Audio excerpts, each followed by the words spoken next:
Hey, welcome. My name is Ayman Fadl. I am a co-chair of the Georgia Green Party Platform Committee. This is an event that is a hearing on a proposed platform amendment that would be considered at the upcoming May 18th, 2024 additional nominating convention.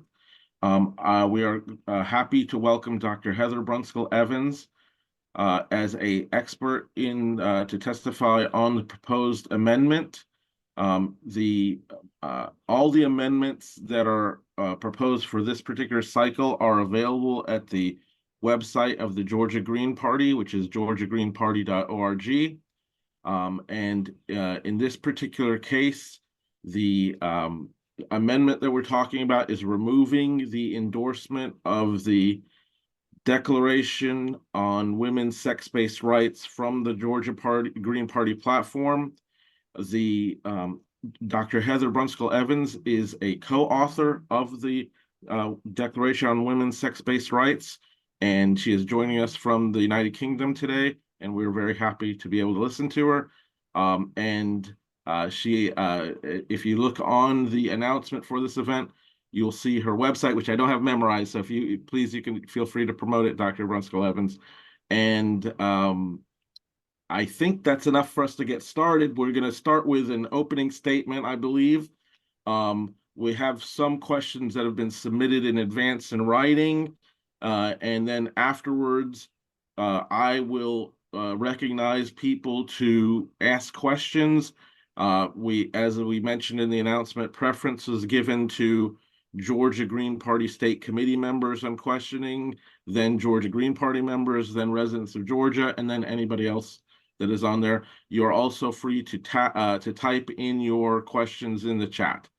With that, please go ahead, Dr. Heather Brunskell-Evans. Thank you. All right. I assume you want me to explain my participation and my creation of the Declaration of Women's Sex-Based Rights. You'll have to forgive my lack of knowledge of American politics and issues such as what title so-and-so means. I have no idea. So I'm going to give you the background from a UK perspective, although the declaration is intended for a global audience. So I am the author of that declaration, and I co-authored it with two other people, and we did so on the following basis: that the law, the sex-based rights law for women, for example, as exemplified by CEDAW, the UN document, and the rights of the child, the UN Declaration of the Rights of the Child, were being undermined by something called the Yogi Carter Principles. I can explain what the Yogi Carter Principles are in more depth, but just very briefly, there are a set of principles which are not binding in law, but which were affecting the law in the UK, that the biological sex should be replaced by gender identity. We noticed the effect that this was having in the United Kingdom, and so we wrote a corresponding document which was a plea for the return to women's sex-based rights and for children's rights as they are described in the United Nations. It's not a legal document, nor was the Yogi Carter Principles. And we invited people to sign it.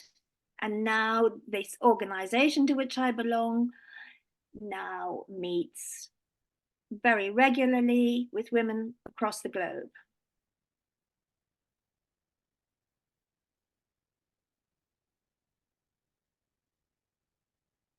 I don't know whether you want some further explanation or some explanation of my credentials.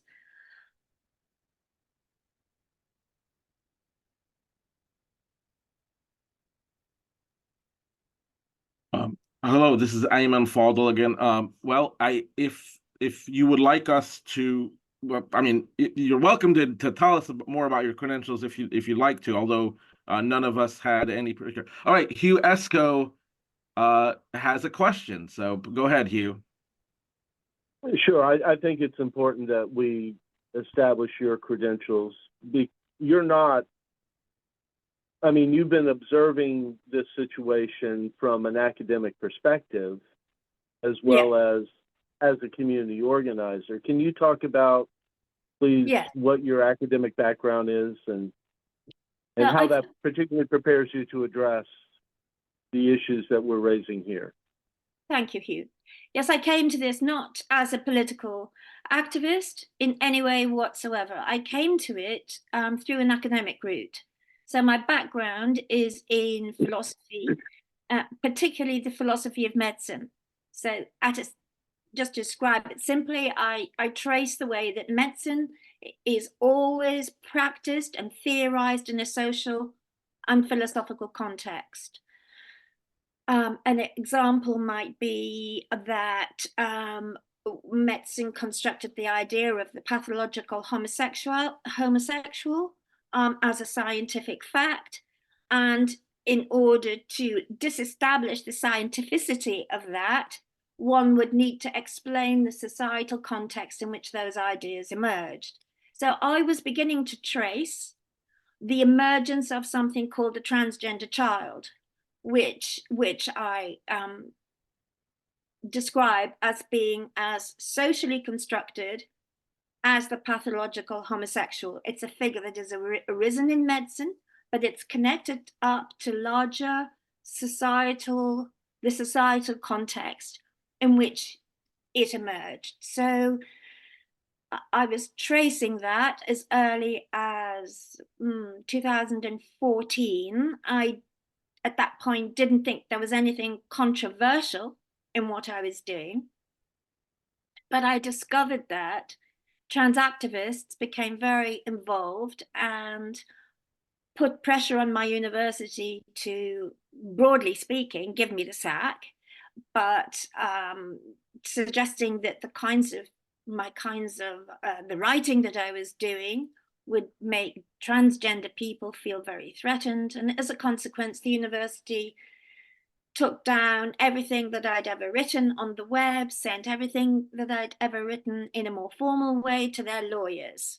And this was the first time in my whole life that I realized that something very serious was going on in the culture, which was broader than just this construction of the transgender child, but that was linked up with various a movement for social justice, which seemed to me to be, in fact, contrary to social justice, antithetical to social justice, extremely authoritarian.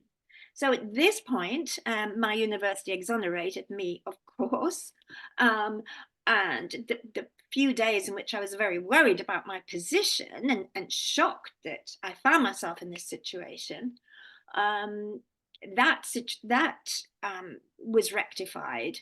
But I was alerted then to something which intrigued me, both academically and politically. So that's how the two sides of me came together, and I eventually contributed to the writing of the Declaration for Women's Sex-Based Rights, which again is two things. It's both an academic appreciation of the consequences of substituting gender identity for sex, and it's part of activism.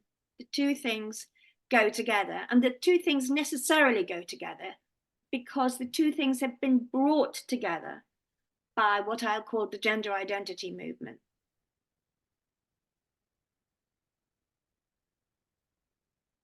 If I may have a follow-up, Mr. Chairman. Go ahead, Hugh. So, Dr. Brunskell-Evans, are you familiar with HR 3? Have you had an opportunity to read the document that I sent you yesterday, or early this morning, rather? I have, yes. I'm familiar enough. I haven't Familiar pored over enough. every single word.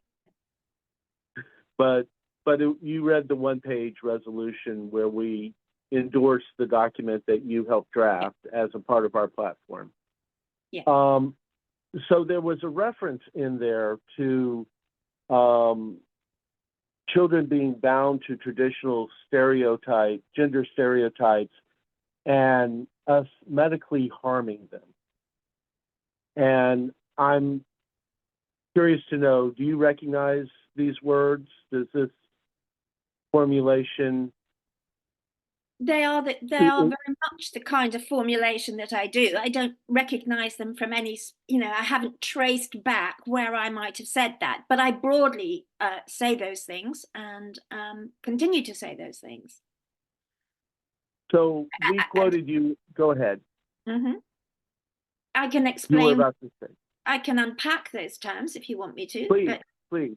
Okay.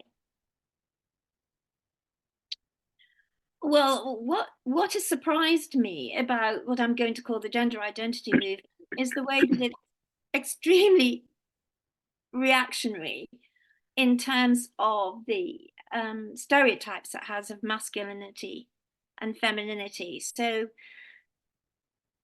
I have noticed the way that children's opportunities for what I'm calling gender fluidity is much less under the gender identity movement than previously so. So I think that possibly from the late 20th century, from 1960s onwards perhaps, the ability for children and the promotion of children to not be tied to gender stereotypes was growing, so that girls could express themselves in whichever way they wanted, and similarly boys.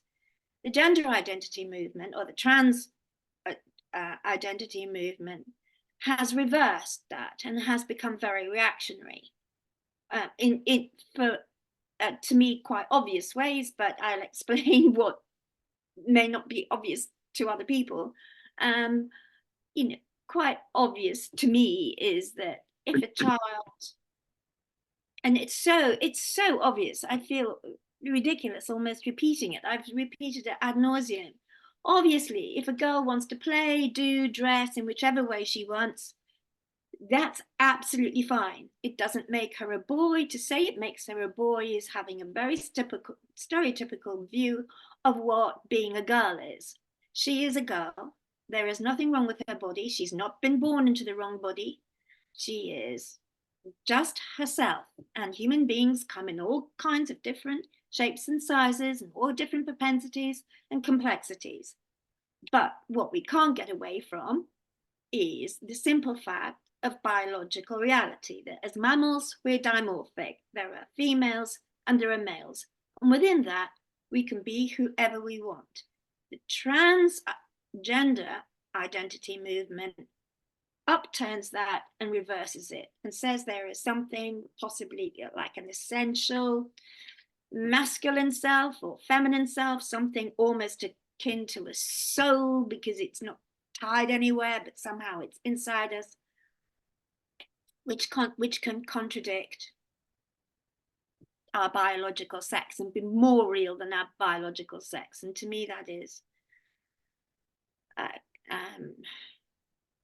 nonsensical, unscientific. Now, what was the other point? Sorry, Hugh, what was the other thing that you said? There was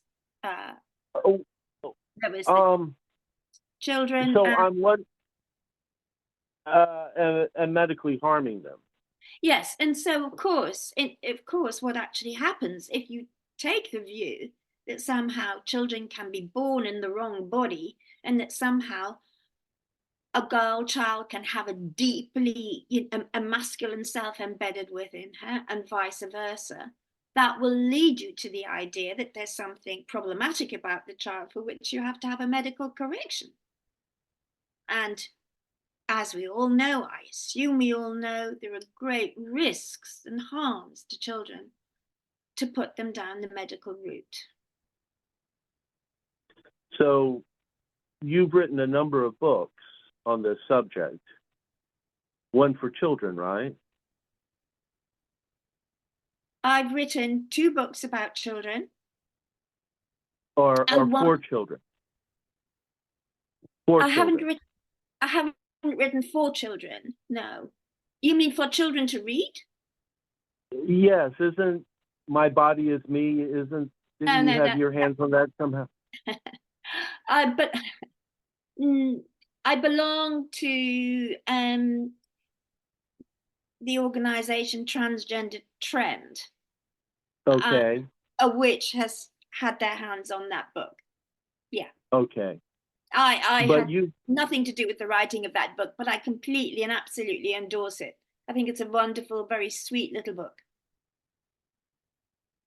you have written for adults on this subject, 4 Yes. books that I'm aware of. Yeah. So when you were writing Inventing the Transgender Child and Young Person, your title implies that transgender children don't exist, but are a creation of something that invented them. Am I reading this correctly? Yeah, absolutely. This ties into what I said earlier. There is no such thing as a transgender child. The transgender child is an invention of politics and medicine. Quite simply, it's easy to trace it. This doesn't mean that, obviously, this doesn't mean that real children who are very confused don't exist. They very much do exist, and it's our responsibilities as adults to take care of that confusion, to look after children and to protect them. But sending them down a medical route or telling them that they can be born in the wrong body is not a form of the protection of children. In fact, it's the converse. So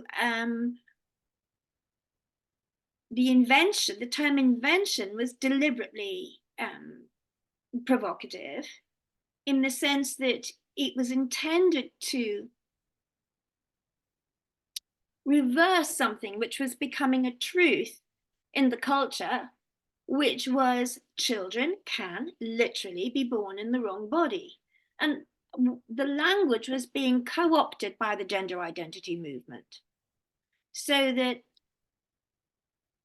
people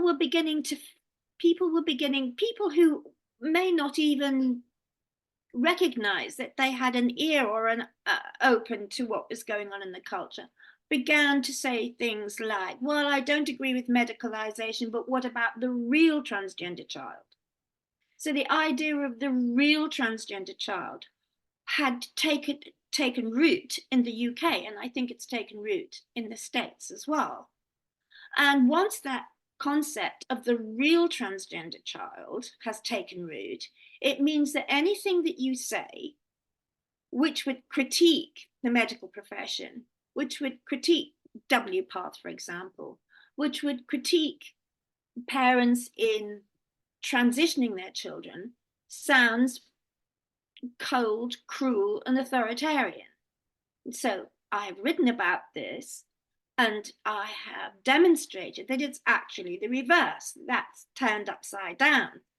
We mustn't believe that there is such a thing as the transgender child. Apart from anything else, it's a completely illogical notion that we can be born in the wrong body. It's not a scientific statement. But just as in most faiths, we don't apply science to the things that we believe. So the important thing that I have done in the past few years and will go on doing is refuting the idea that the transgender child exists outside of our concepts, outside of language, outside of politics. It simply doesn't. It's a recent invention of the 21st century. Which hurts children. So we have a moral obligation to refute it. In our use of this piece about children being bound to traditional gender stereotypes and medically harming them, have we accurately translated the sentiment that you were intending when you use those words? You have. I've read your documentation and it seemed excellent.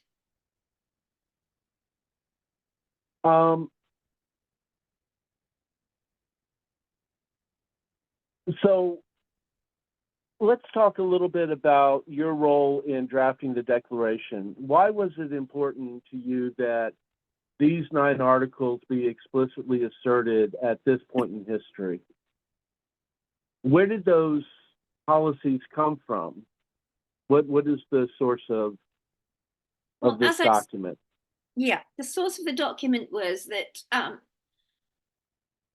that I and another 2 colleagues were very concerned that the ideology of gender identity, as it applies to men, women, and children, was creeping into the culture in the way that I've just described.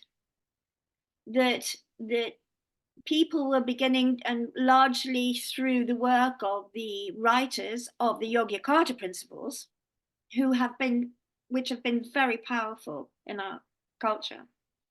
But that those principles, whether you know they belong to the Yogyakarta principles or not, but the idea that they promote, that it's progressive to think in terms of gender identity, not sex, such that, for example, an adult might think that encouraging or supporting a young person who's confused to go through hormone blockers, cross-sex hormones, and eventually surgery, to think of that as being progressive. That these ideas need to be got a hold of, and the movement in society needs to be reversed.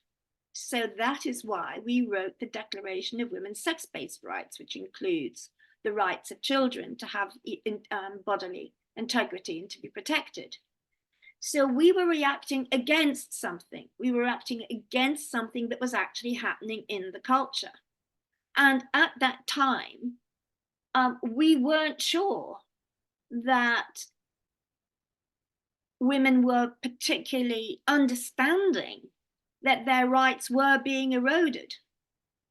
I mean, there's a realization now, but at that time, not too long ago, when we wrote them, there really wasn't. So in the writing of them, we have alerted women, and men, of course, to the erosion of human rights, particularly of women and children, that gender identity brings about. So we thought of it as an idea that would be possibly powerful, or possibly would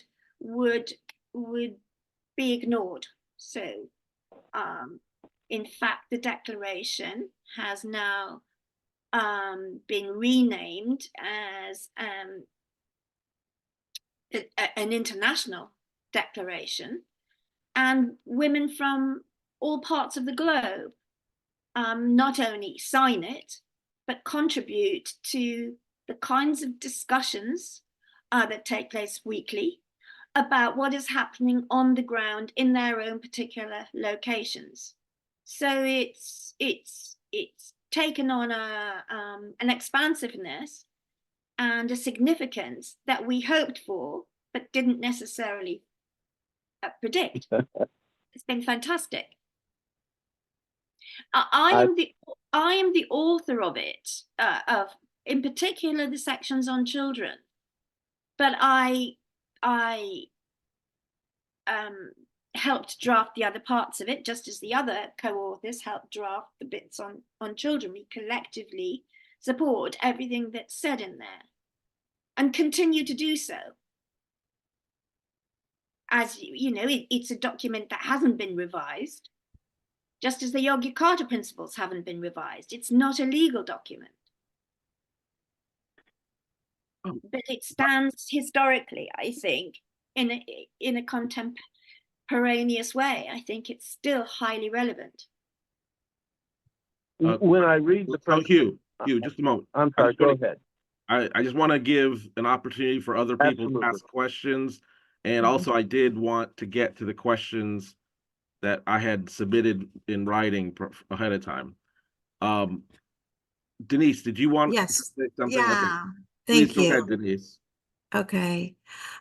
So as you mentioned that you especially had drafted the comments and contributed to the information regarding children. And so there's several issues related to children that we touched upon. And I was wondering if you could share your views with one of them had specifically to do with the use of puberty blocking drugs and the use of sex hormones later on. And just wondered if you could comment on that and the information that you have on those practices. There's so much information now that the use of puberty blockers and cross-sex hormones are extremely problematic and dangerous for the bodies of children, not only for their bodies, but their future lives as adults in relation to their fertility, their sexual functioning, and so on. So beyond that, do you want me to contribute to what is out there in the public domain? Well, I think just a little bit more, because I think actually this interview will be instrumental in helping us share more of this information that may be out there, but people are not accessing it, I think, yet. In terms of the specifics related to administering those drugs to young people before they've gone through puberty, the dangers that you mentioned to fertility, and I'm just wondering if you could mention a couple of the other side effects or possible side effects. Okay, if this is acceptable, I will talk about the Tavistock Clinic in the UK, which was the sole medical institution that responsible for gender identity and transitioning children. When I first began to research and write about this, the Tavistock was saying that blocking children's puberty gave children a breathing space, a time to reflect upon whether they wanted to become another sex or not. And this was extremely problematic, because the evidence that the Tavistock itself had was that it didn't give a breathing space, that almost to a child, the person would then go on to cross-sex hormones. It was never that some children would go on to want to transition, but other children who decided, I've had a breathing space, I don't want to do it. So the evidence was that it wasn't a breathing space, that in fact you were putting the child on a trajectory to further, to cross-sex hormones and to surgery. This idea that it was a pause, a breathing space for children, was being promoted by medical professionals who had no basis for saying that, and who were in fact themselves, if you do the research, operating not from empirical evidence. In fact, it could be operating contrary to empirical evidence, but according to an ideology of social justice. And that social justice ideology was coming from the trans activist movement. So we see that at the Tavistock, you already had the intermeshing of medicine and politics, which the ordinary person would never have been able to understand or even accept, because of course doctors are alleged not to be doing harm to their patients. So if we get back to the child, what you're actually doing at that point is, even if the child didn't go into cross-sex hormones, what you were doing was isolating the child, because the child, we all have gone through puberty, and we all go through the turmoil of puberty. We go through the kinds of changes psychologically, physically, emotionally, that puberty, tumultuous period for some of us, brings about, and then we move through that to some sort of resolution. So you're depriving the child of that space, of that time, and so isolating it from its peers. What you then have is a young person who hasn't gone through puberty, who was feeling different in the first place. And there was much evidence to demonstrate that these children had other multiple problems going on for them that went along with their decision that they were born in the wrong body. A discourse that they got from social media, by the way, and sites which heavily promoted that transgenderism was, that it was possible to become the other sex. So those things were both ignored by the medical staff, all the comorbid problems that went alongside. And so the child could never resolve any of them. Those issues were never explored. All the other issues in the child's life, many of the children had been sexually abused. Some of them were autistic. Some of them were beginning to feel that they were same-sex attracted, and so on and so forth, or came from very problematic home backgrounds. So then you have a child which you are setting on course, who is deprived of its puberty, and will then go on to cross-sex hormones without ever having had that, the reflection that you would want about that puberty brings about whether you are same-sex attracted, or what kind of person you want to be, how you want to express yourself in a gendered way, in the gendered world in which we live, etc. So the minute you go on to cross-sex hormones, you are getting into really irreversible damage to the body. You could stop taking puberty blockers and you will go back and start to have a very, very late puberty. But as I say, that isn't what happened. The children were put onto cross-sex hormones, and you have all sorts of things that are attributable to the harms that has done to the body. Osteoporosis, I could name a whole list of it, including atrophy of the sexual organs that will lead to the necessity probably of having the uterus and the ovaries removed, and so on and so forth. And they will become medical patients for the rest of their lives. One thing I've missed out on, and I think is very important, is that the Tavistock had decided that children, even children as young as 10, could consent to puberty blocking, not just the puberty blocking itself, but that they would be cognizant, having been told, that this may lead to infertility in the future, as if a 10-year-old could comprehend what it might be like, to have any sexual feeling whatsoever, and what the consequences of infertility might be in 20 years hence. So we then have a concept of consent, that the child can consent in a very irrational way. So we prevent children in the UK, I don't know what you do in the States, from smoking, drinking alcohol, getting tattoos, etc. But we imagine that they're fully capable of consenting to something that they have no comprehension of years and years down the line.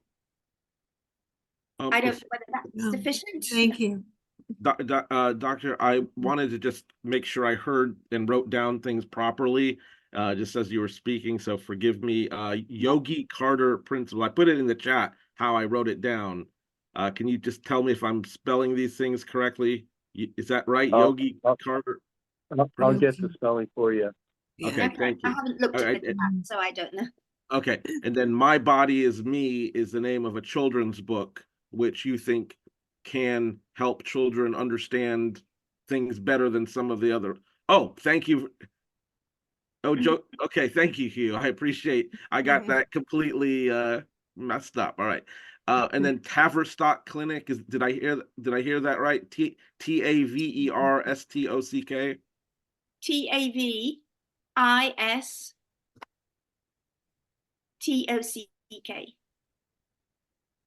Tavistock. Okay, thank you. I just wanted to make sure I got that right for any notes that we may publish. Thank you. Can Denise, I did just you go back to, can I just go back Oh, go to ahead. the little Mhm. book, My Body is Me? My Body is Me is not an explanation of sex or gender in any way whatsoever. It's a wonderfully innocent little book which aims to counteract the many books published in the UK. I don't know about the States. And the US. Which describe children as, makes it exciting, the idea that they can change sex. And so My Body is Me is just a simple little book that encourages children to be happy in their bodies because their bodies are perfect. Isn't Gotcha. Mm. it's not a pedagogical book in that sense. It's not attempting to teach a child anything. It's attempting to just encourage children to feel happy in their bodies. If we were talking about the medicalization of children and the gender affirming therapies, I wonder if you have insight on how would you elaborate on the need to regulate those kinds of processes or procedures? What would you recommend? Well, they have been regulated now. So I don't know whether you've heard of the Cass report, but it's a report carried out by a pediatrician in the UK who has written a report for our National Health Service to say that the Tavistock, i.e. the clinic, the main clinic, has to stop all medical procedures for young people under the age of 18. And Hilary Cass also argues that even socially transitioning children is problematic. Now, this is the result of years of activism and theoretical analysis and research by people like me and others who exposed what the Tavistock is doing. Now, our exposure of the Tavistock was difficult. It was like climbing up a mountain, because to suggest to the public that a hospital which was being funded by our government and was being run by authorized medical practitioners could be doing such a thing, there was a sort of disbelief. This can't be happening. Doctors couldn't be doing such a thing. And so we worked very, very hard, including Transgender Trend, the organization that I referred to earlier, who does have its hands on publishing that little book for children. But many other people, many other colleagues, I'm certainly not claiming sole responsibility for this, but it has been an extremely uphill struggle. So thankfully, through various processes, which I could tell you about, which would take far too long, there was then a realization that some independent research on the Tavistock should be carried out. Now, this has taken 4 years to produce. Its conclusions have just come out recently in the past few weeks, and it endorses everything that I have ever said. It endorses the Women's Declaration International, or the call for a return to women's sex-based rights, and to the UN Convention of the Rights of the Child. So, of course, we're absolutely delighted by it, by the report, because it vindicates the amount of work that we've done. There's a sadness that I have to it, I have to say. because I was aware when people were rejoicing. I mean, there's been great rejoicing in this country about it. I have a sadness about it because I was aware that something else was going to happen, hot on the heels of its publication, which in fact has happened. And that is, there's been a counter movement to the Cass report now, from trans activist movements, the movements that the lobby groups such as Stonewall, I don't know whether you know about Stonewall in this country, which is an LGBTQI plus organization, and from children's lobby groups such as Gendered Intelligence and Mermaids. They are obviously specific to the UK, but I'm sure there are such lobby groups in the States. And so there's a push against it. And the reason that there's a push against it is because ideologies are very strong. And as we learned, it would be wonderful to think that human beings were objective, and that when empirical evidence was given to them, or scientific evidence, they would say, oh, hands up, I realize now that my way of thinking, that my ideology was built on sand, and I will retract. Now, of course, what has actually happened is there's been a doubling down on this, and we have to then think about children and women's sex-based rights is something much, the seriousness of the erosion of children's rights, the seriousness of the erosion of women's rights, as founded in a movement which will be very hard to dismantle. And one of the ways in which, I can see somebody's hand up, but I've just finished this. One of the ways in which it's difficult to take the ideology apart is because, in a way, the rhetoric that has happened over the past few years is that to be pro-trans, pro the medicalization of children is progressive.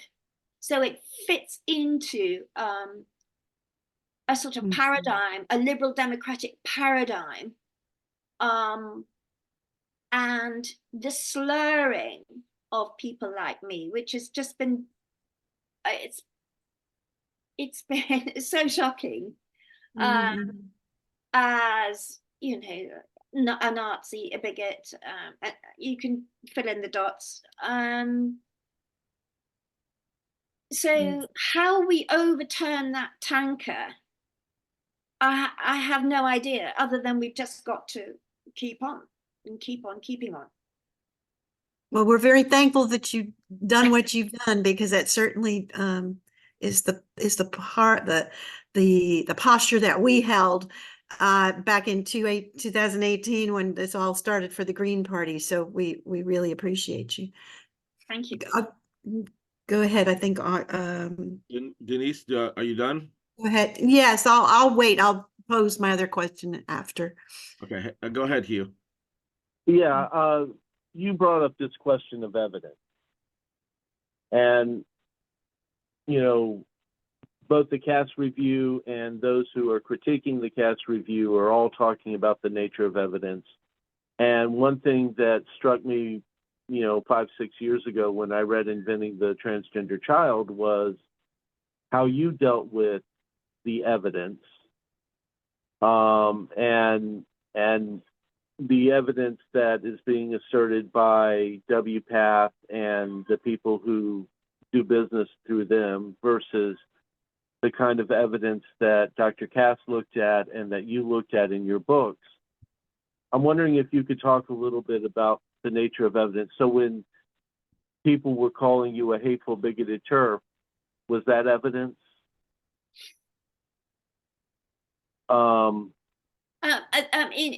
This wasn't evidence, obviously. This was an opinion, but an opinion, if repeated loud enough and vociferously enough, with an alleged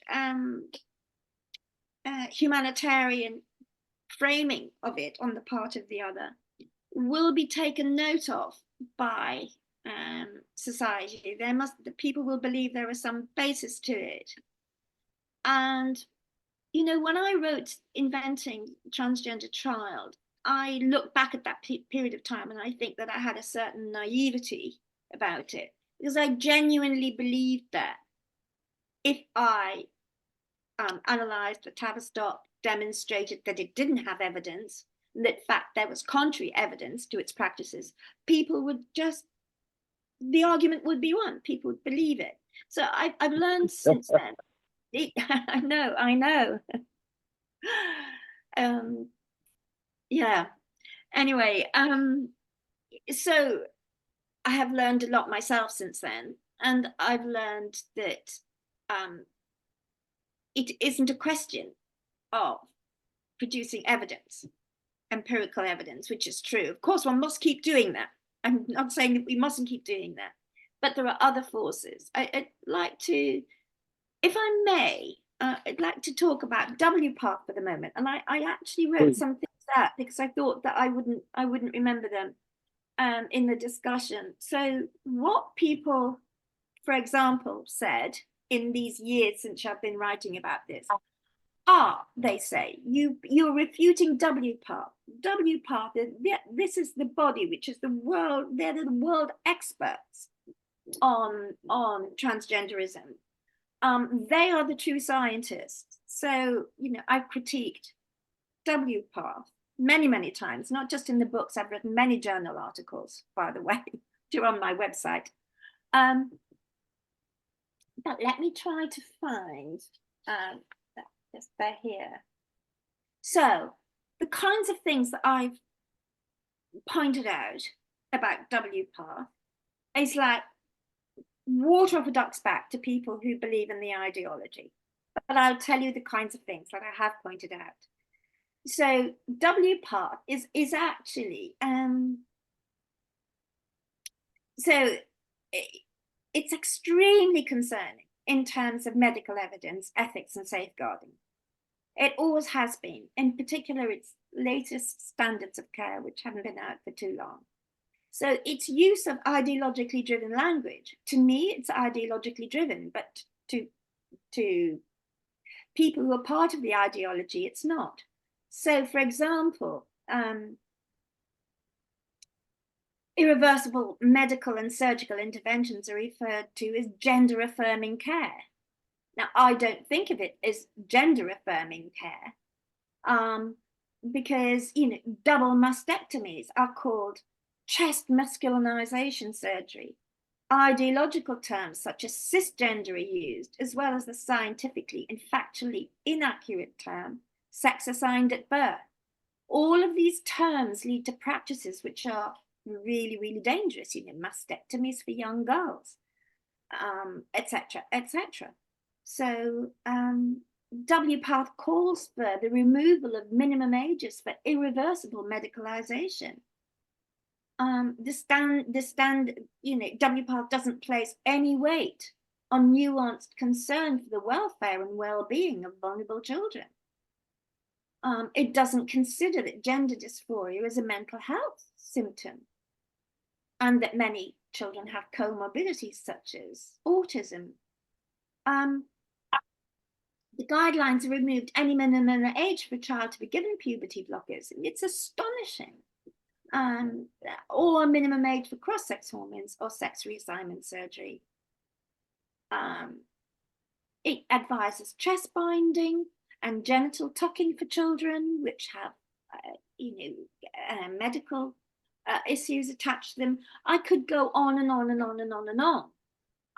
But the point is that there are a complete lack of studies to support anything that WPATH says, and it even recognizes itself that there aren't really medical studies to support what it says. So WPATH is made up of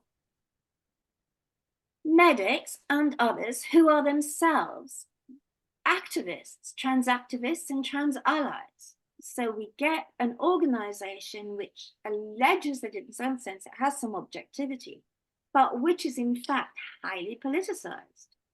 Now, you know, I've written about this, I can point out these things to you. You possibly agree with me about this, but there will be many people who will be hanging on to the value of WPATH like they cling on to life itself.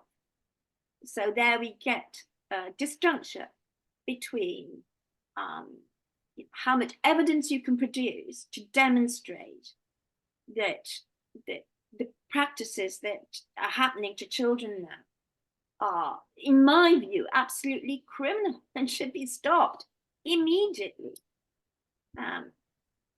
They're not convincing to some people, as is, it doesn't matter how many times you point out that, and I can only speak for the UK, that women's sex-based rights are eroded in prisons, in hospitals, in sports, in domestic violence shelters, and so on and so forth. It apparently holds no water. So where do we go from this? I don't know, other than sticking to your guns, which I hope you do, which you have been doing, which is excellent. I'm going to raise my hand again. I'm not sure whether I've answered your And question. everything shifted. Go ahead, Denise. Okay, yes, when you mentioned about women's sports, I wish, could you, getting back to women's rights and the protection of women in spaces that have been considered women's spaces, I don't know why this has become the controversy, but it sure has in terms of women's spaces. And then again, you mentioned briefly the sports. I think we all had considered that there were differences, and we had a reason for having male sports and female sports. And now I'm glad, and it looks like that it was addressed in the document. Could you explain why that was important to mention those issues in the declaration? I think that the declaration addresses something that's really important. It addresses the issue of language. I'm not dodging your question. Hopefully I come back to it. Remind me if I don't. So what the declaration does, it is saying that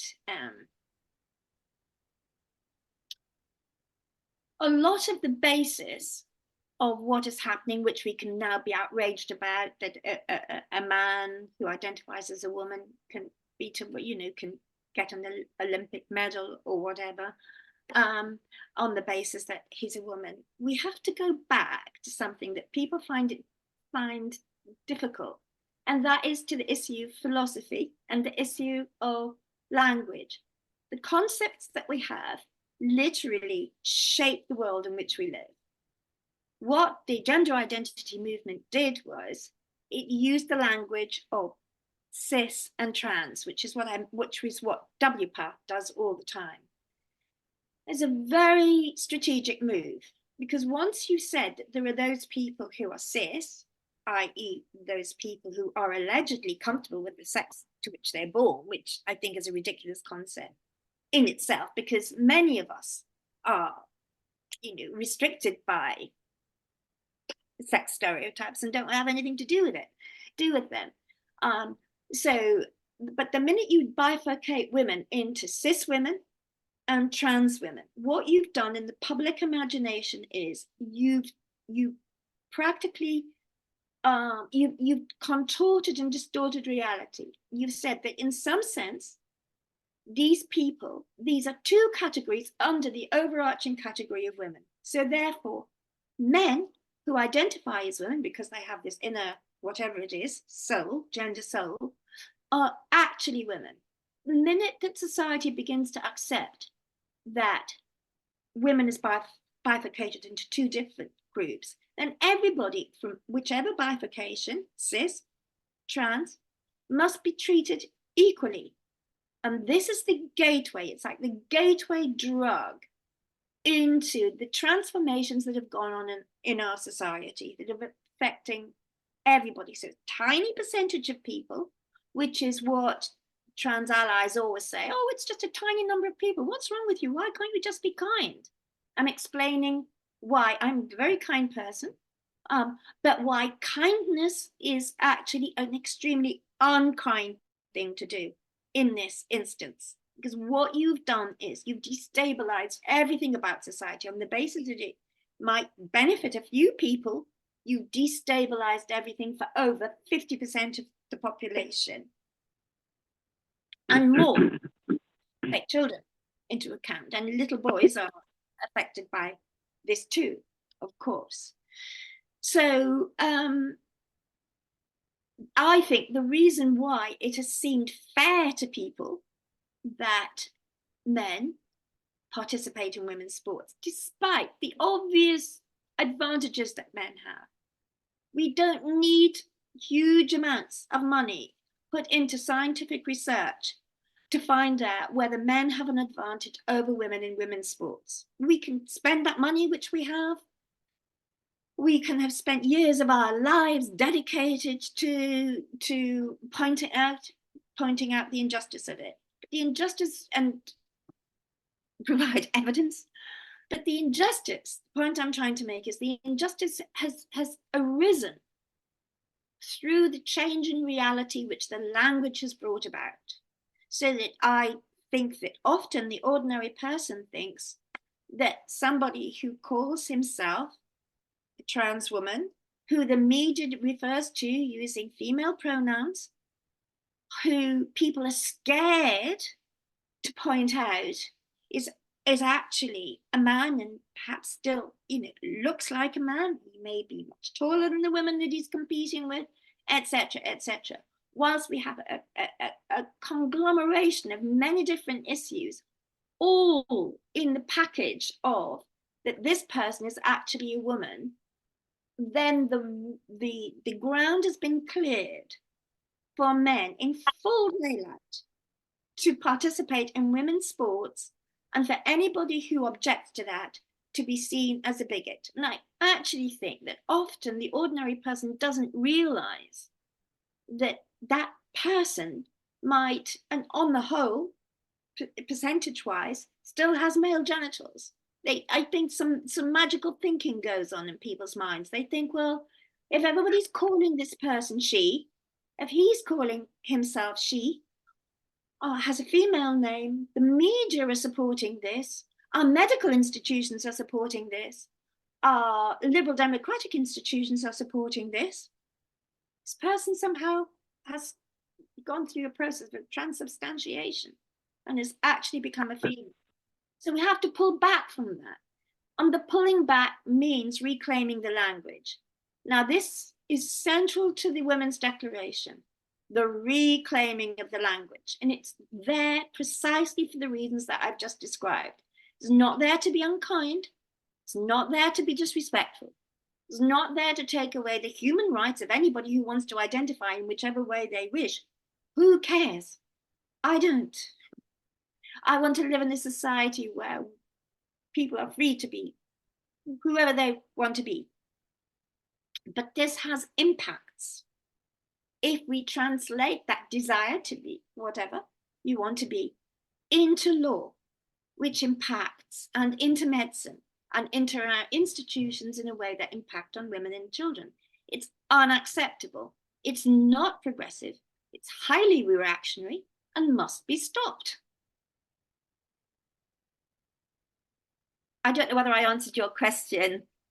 I think you did partially, and I guess the I want to come back to the protected spaces that we struggle now in, whether it's schools or shelters, women's shelters, or the prisons. That issue of protecting those spaces and protecting women. I don't know if there's anything more you'd like to. Yeah, if I could, I'd like to. Yes, the question that is often put to me is something like this. Are you saying that all trans women are sexual predators? It's a red herring. That is not what I'm saying. What I'm saying, and what the Declaration is saying, is the following. The minute you introduce a loophole which can be exploited, i.e. that any man can decide at any point that in fact he is a woman, and in fact in this country can be declared as such by law, or even if he doesn't go through the legal route, for the legal fiction to be made that he's actually female. This loophole will be exploited, and there is so much evidence to demonstrate that it has been exploited. So in fact, in this country, there are men who are convicted for sexual crimes, including rape, who have been put in women's prisons, and women have to deny their own reality, their own experiences, and they have to treat this person as if this person is female and they have been sexually predatory in the prison. So what we do is we sacrifice the women in the prison, many of whom are vulnerable in the first place. Often women in prison have been sexually abused themselves as children. There are statistics to demonstrate this. And we actually put a sexual predator amongst them. It is a moral outrage that as a society that we do that. This is nothing progressive about this. We're going back. In the 19th century, there was a whole movement to separate out men and women men and women who were then confined in the horrific conditions in the 19th century into the same prison to create women's prisons and men's prisons. We're going back in time. So that's one aspect of it.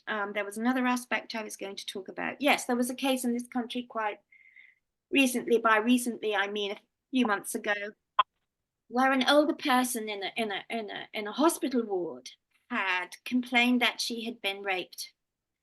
And again, it was so disturbing because this older woman, her testimony that she had been raped was completely refuted as phantasmagorical, or the wanderings of somebody whose mind was deteriorating. And in fact, getting back to the language aspect, the hospital argued she couldn't possibly have been raped because only women were allowed on that ward. Yeah. So if we have the idea that trans women are not men but actual women, as I've just described earlier, then the hospital could legitimately argue that they only ever allowed women in the ward.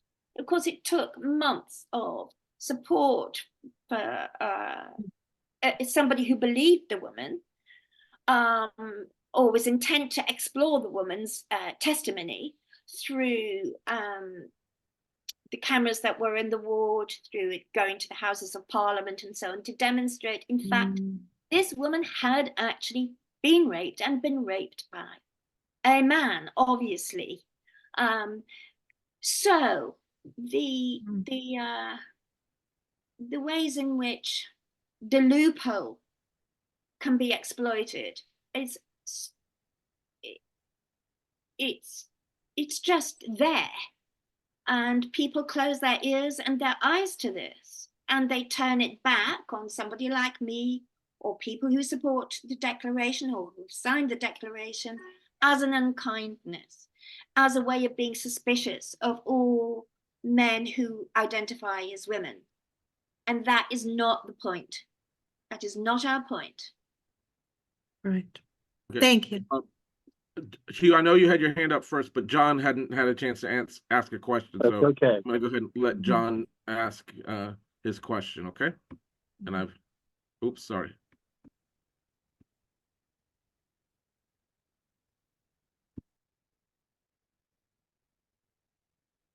Are you unmuted, John? Hello, Dr. Hather.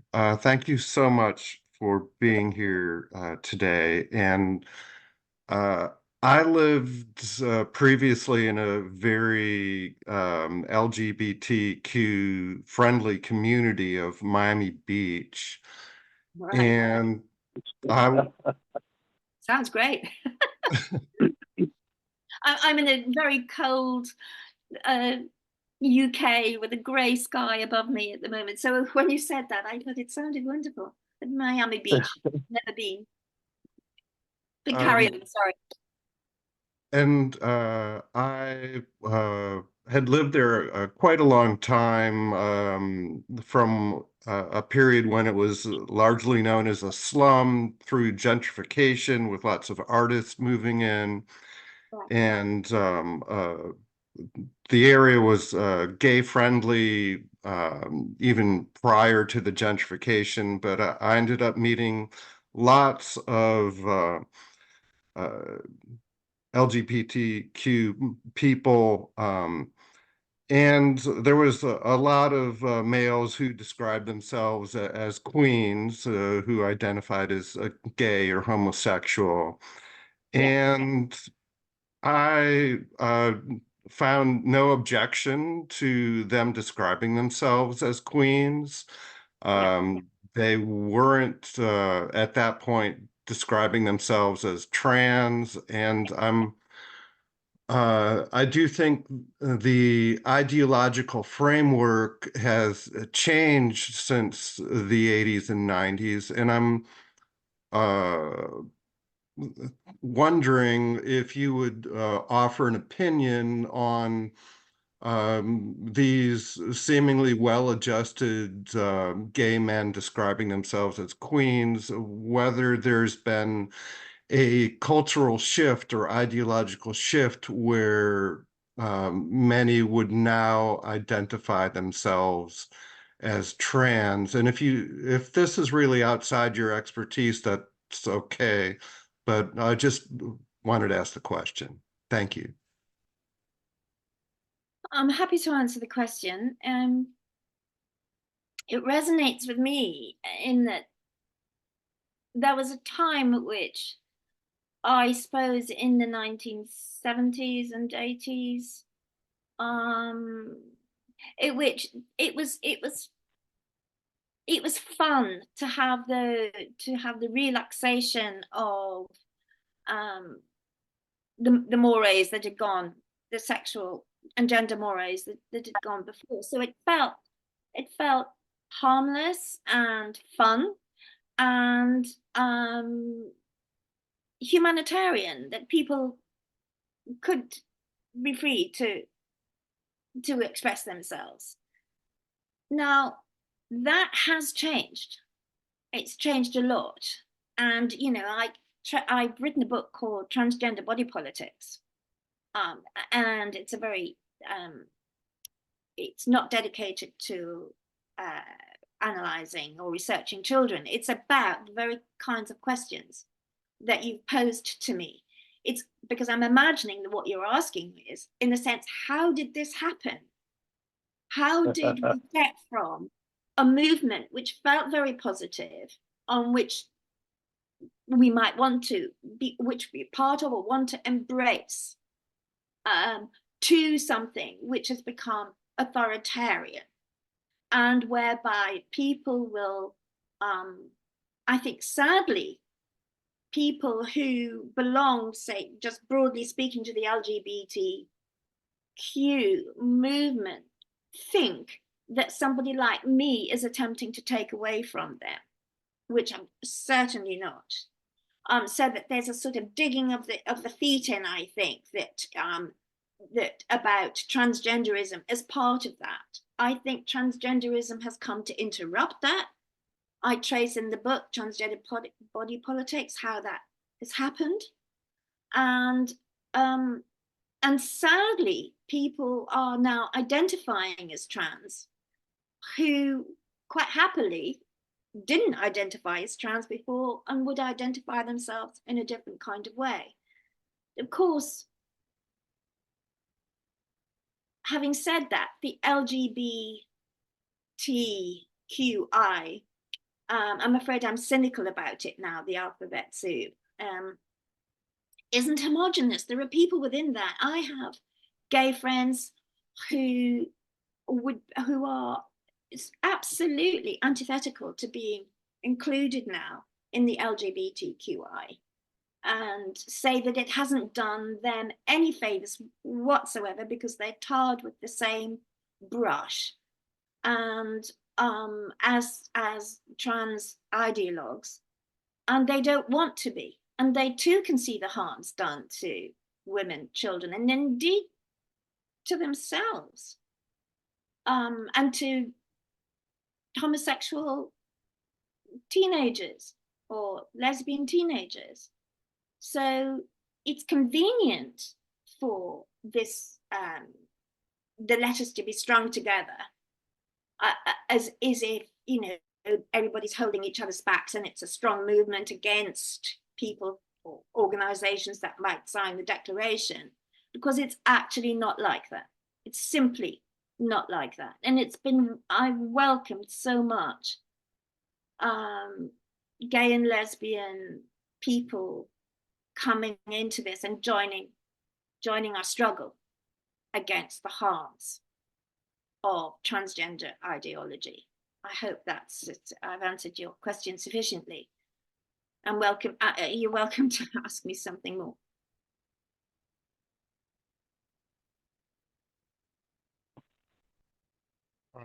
So would you be comfortable saying that a certain number of people who previously identified as queens may now be identifying themselves as trans because of the ideology has shifted? Well, I think two things are going on. Firstly, there's the issue of children identifying as trans. The issue of children identifying as trans it emerges from an adult movement. It hasn't just arisen spontaneously in the breasts of children. It's come from something else. So there's that aspect of it. So the queering, I think if we get away from LGBTQI and just concentrate on the Q. Sorry, what was your question again? I really want to answer it as directly as I can. Are queer people identifying as trans? No. Are people identifying as trans now? I think they are identifying as trans because underneath there is a sort of umbrella above identifying as trans, and the umbrella is sort of queering, as if the queering of everything, or the queering of the heteronormative, is something to aspire to. And so people are now calling themselves all kinds of different labels, you know, non-binary, trans. It's breaking down into various component parts. I can't keep up with all the different splinters of this.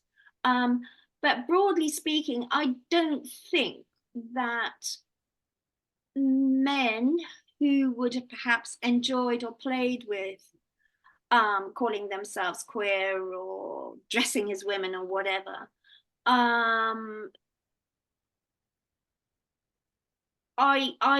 think there's a split there. I think there are men who don't identify as trans and quite firmly don't want to go into that.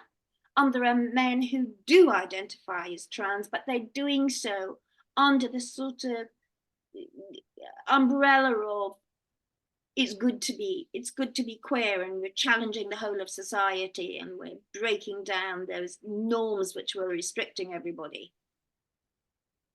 I can't answer it more than that.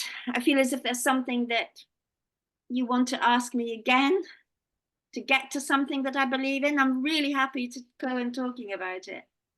Okay. Actually, I might have used the letter Q in my questions, but I was really referring to the gay men who I encountered all the time in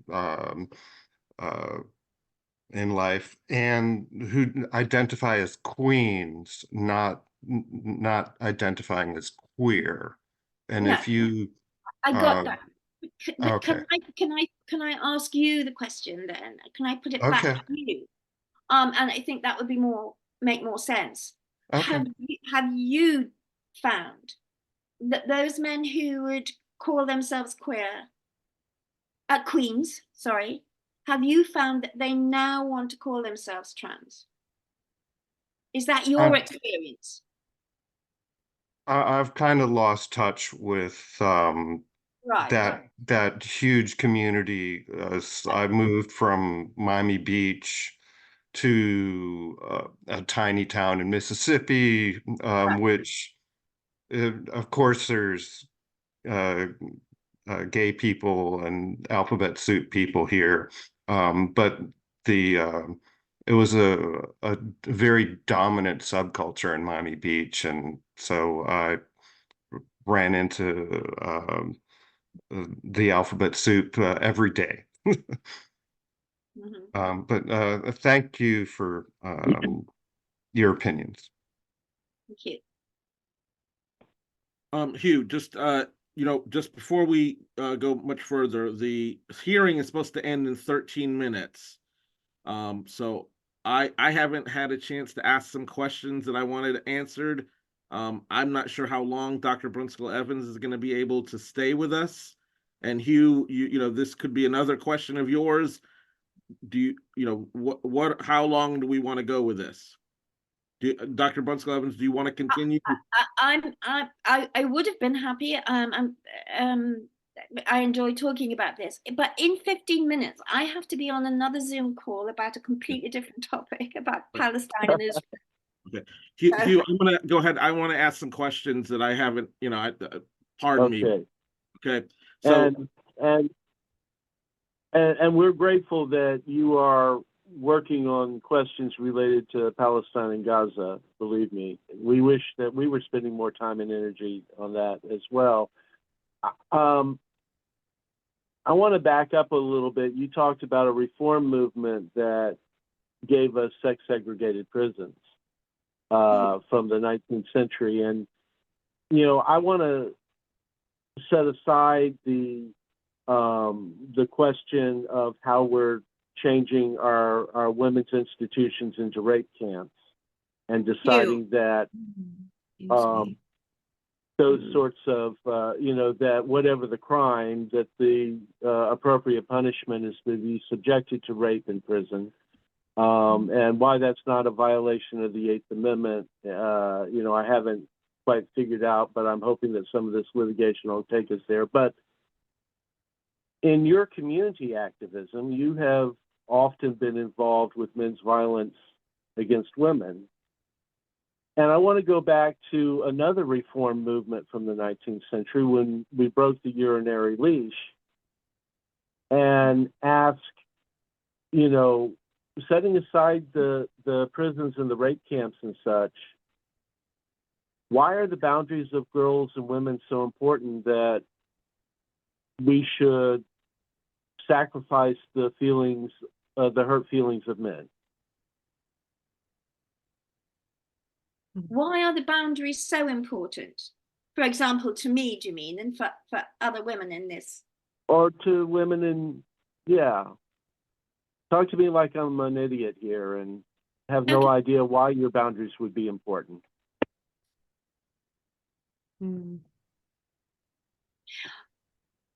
Okay. I'm trying to work out whether your question is sort of, I'm going to take it literally, the question that you've asked, although it's so obvious why boundaries should be respected. But let's just say that it isn't obvious that women's boundaries and children's boundaries should be respected. Am I along the right lines here to answer your question? Yes. Okay. Yes. So yes. if one of the problems for you as a Green Party, a Georgia Green Party, if one of the objections that have been laid against you are that you're not respecting the human rights of trans-identified people, for example, the issue of human rights is brought central to the issue, to the table. It's being placed there.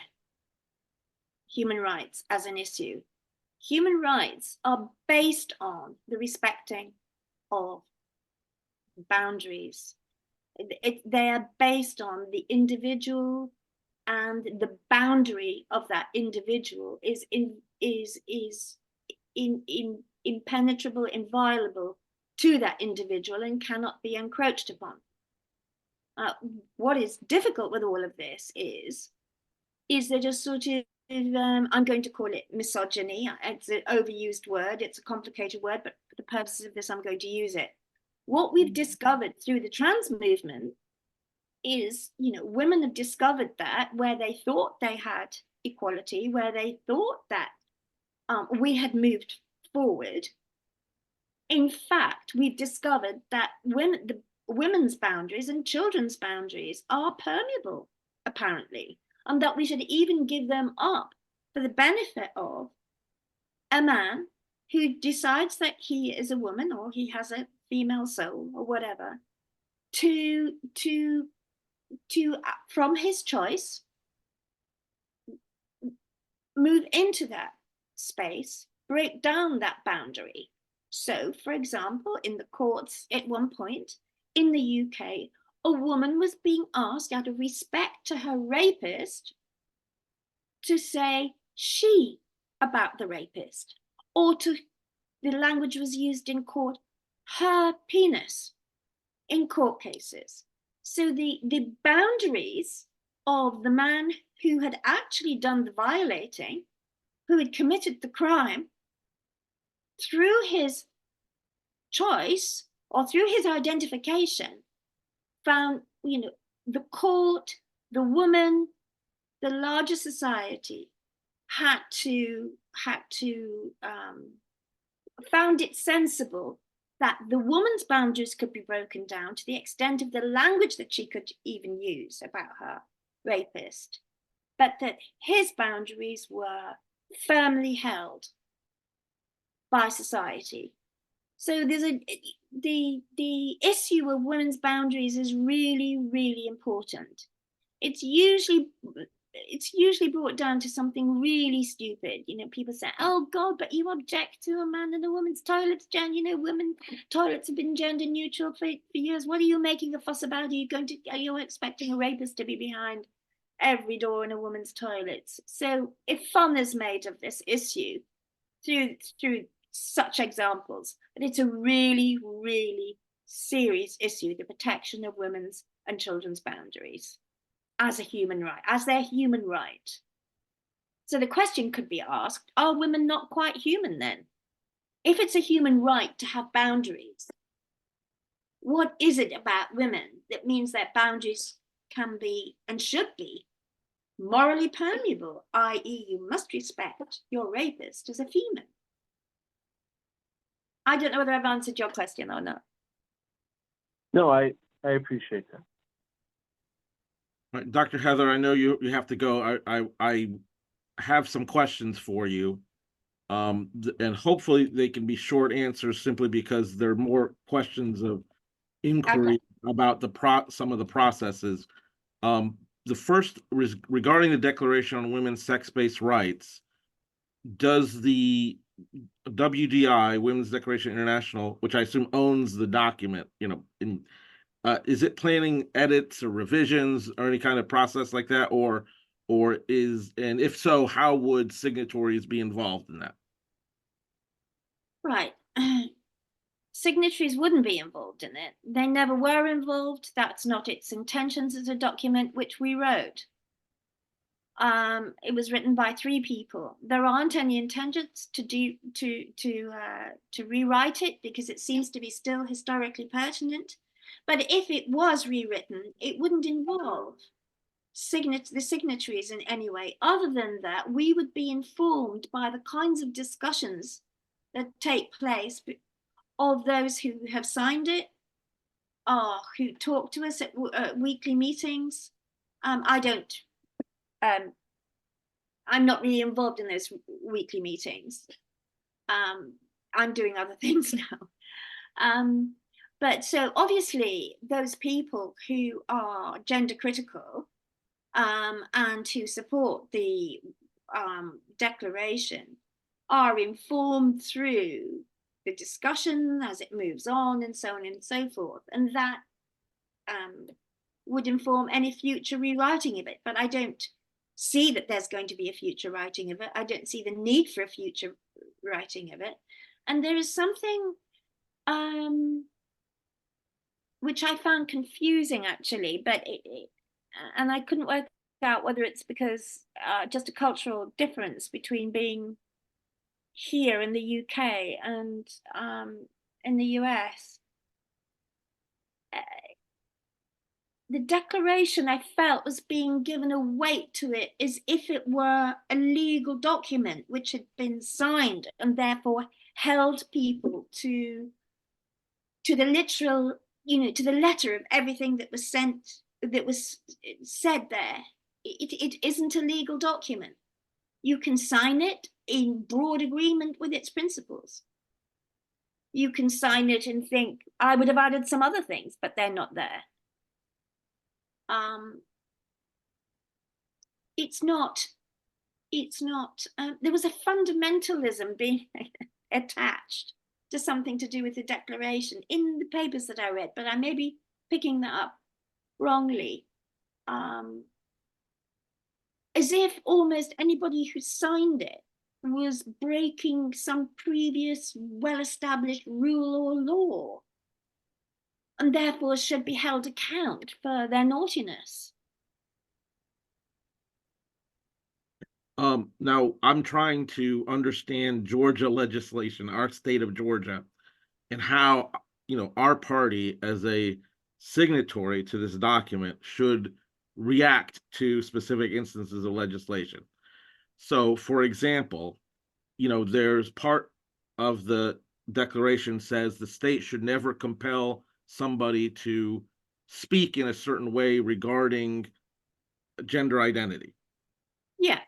Now, in public schools, you'll have some, guardians / parents who will request that the school address their child by a certain name and a certain pronouns.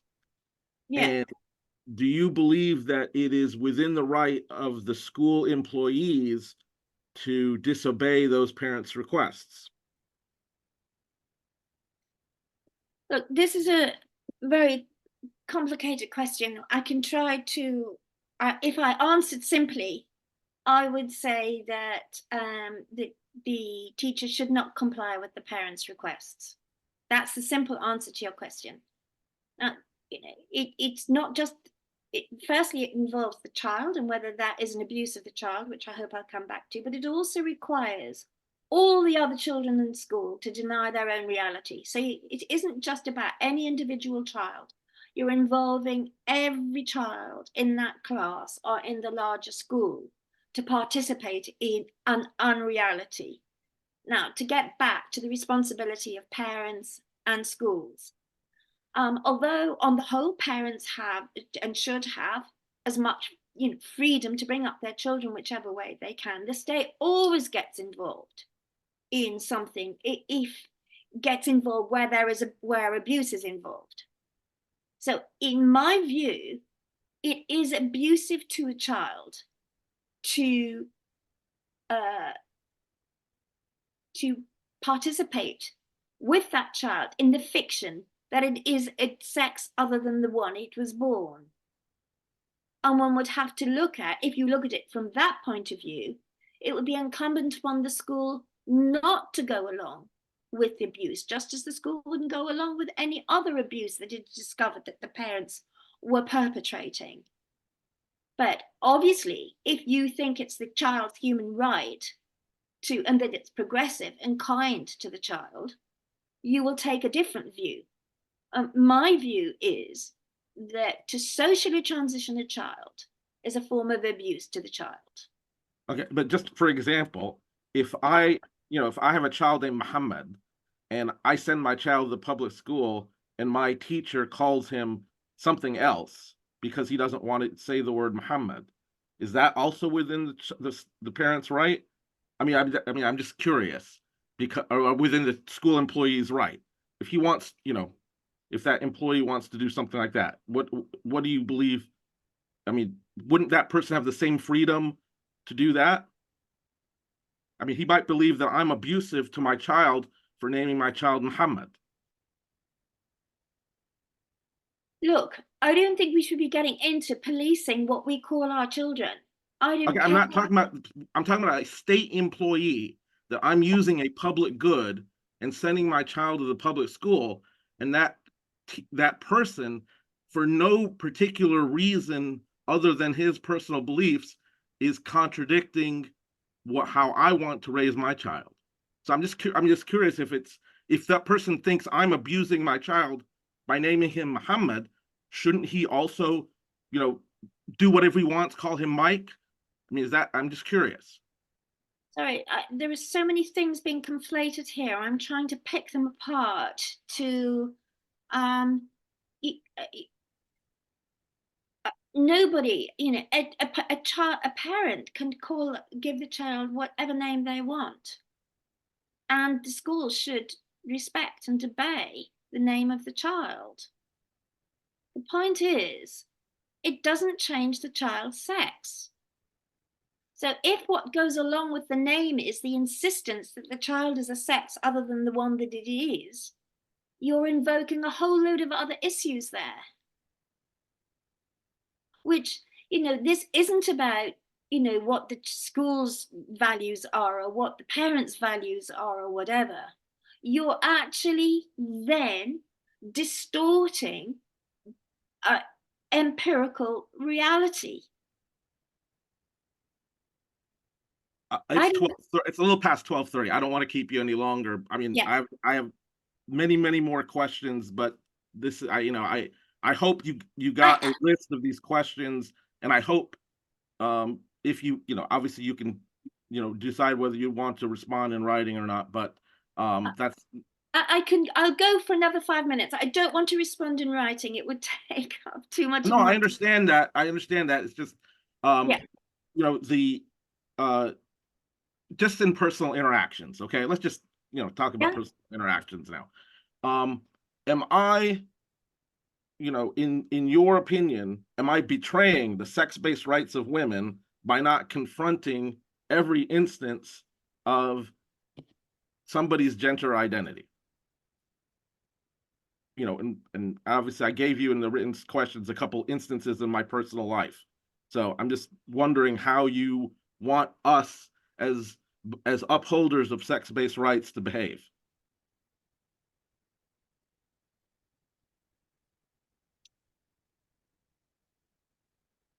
So I think that what you're saying is something like this. Is there something wrong? Is there something offensive to women's sex-based rights? If, for example, a child who you knew as a girl, say a child of another family, who you known as a girl, had decided that she was a boy, what would you, as a friend of the family, do in relation to that? Would you cause social friction, perhaps unhappiness, by insisting that you knew that this child was a girl, it had always been a girl, and you weren't going to go along with the new name and the new identity? Now, I think that's what you're trying to get at, and I think it is very problematic. And I quite see that it's problematic and it's causing a lot of tensions. My overall feeling is that this has become so serious now, this issue of gender identity and acknowledging and respecting gender identity over biological sex. It has become so serious in our society that I would probably now say that even in those sort of personal, familial contexts of friendships and so on, that we must hold our ground. And I think it is a matter of children and women's rights that we hold our ground. So where we might have seen something as just a kindness, maybe a number of years ago, the consequences of that kindness have been manifold in relation to women and children. So I'm for holding ground on this, and perhaps losing friendships on the basis of it. But I don't think you would be helping a child by supporting the delusion that is actually the other sex. So I think kindness and kindness involves holding on to reality. It may not oil the wheels of social intercourse in small local contexts, but maybe that's the risks that we have to take for the larger social good. Well, thank you very much for attending our session today. I appreciate it very much. And I hope everybody here will have, thank Dr. Brunskell-Evans for her participation. And if for those of you who, I'm sure in the Georgia Green Party, we have recorded the session.